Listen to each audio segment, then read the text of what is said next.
My grandmother Olga Diaz's family came to El Paso from Terlingua. She learned how to make menudo from her mother, Rosa Chacon, when she was growing up.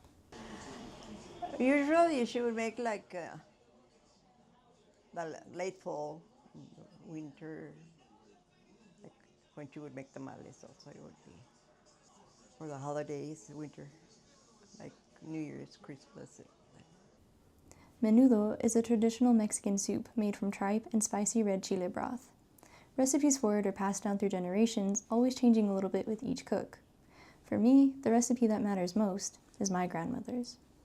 The primary ingredient is pancita, the belly cut known as tripe in English. Beef tripe is often used, but our family uses pork. Pig's feet are added for extra flavor. Bought the pancita, a panza, a puerco, right? Pork belly.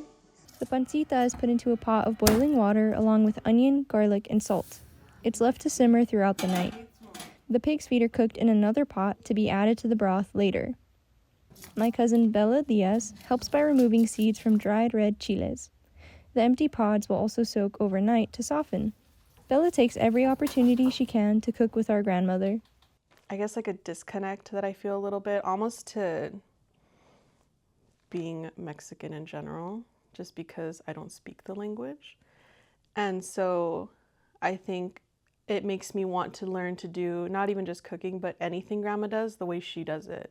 The next morning, my grandma blends the chiles to make a sauce, just like her mother showed her. I just watched her, like everything else, just by watching her. I learned how to make tortillas, flour tortillas, and she cooked a lot, so that's where I picked it up.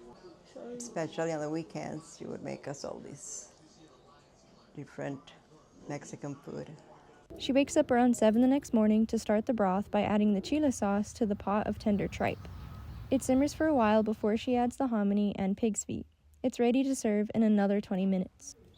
Family stops by on Sundays when she makes menudo. She makes several gallons of it to send home with them.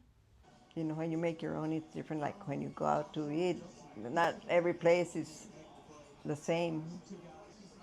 Your uncles and aunts, they like it homemade when I make it. That's why I make enough for everybody. We learned this recipe the same way she did, just by watching.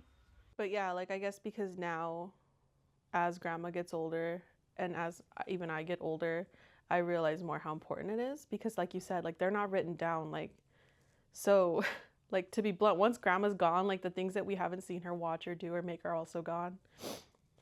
And so like even though it makes me happy, it's almost like a really bittersweet feeling at the same time because I'm like praying to God I don't forget. It's ready by the time the family arrives, and she serves it the same way her mother did, with a toasted francesito fresh from the local bakery. Reporting for Borderzine, I'm Alyda Muela. Bolillos.